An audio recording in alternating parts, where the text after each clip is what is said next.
एक छोटे से गांव में रहमत नाम का एक गरीब किसान रहता था।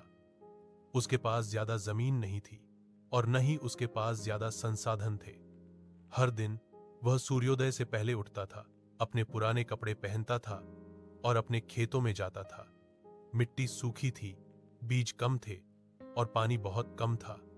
फिर भी रहमत ने कभी शिकायत नहीं की। वह कड़ी धूप में कड़ी मेहनत करता था और ईमानदारी से प्रार्थना करता था। भगवान से अपनी कोशिशों को आशीर्वाद देने के लिए कहता था।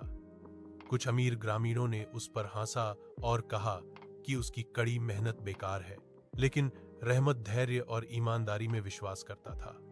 भाग 2। कठिन समय और विश्वास की परीक्षा। एक साल गांव में एक गंभीर सूखा पड़ा। बारिश नहीं हुई और रहमत की फसलें सूखने लगी। उसके परिवार को बहुत कष्ट हुआ। उसके बच्चे भूखे पेट सोते थे और उसकी पत्नी अपने आंसू छिपाने की कोशिश करती थी।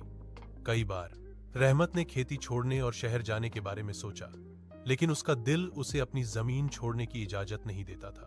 अपनी आखिरी बची हुई बीजों के साथ उसने उन्हें सूखी मिट्टी में बोया और पूरी श्रद्धा से प्रार्थना की। गांव वालों ने फिर से उसका मजाक उड़ाया, यह कहते हुए कि बीज बर्बाद हो जाएंगे, लेकिन रहमत दिन रात काम करता रहा।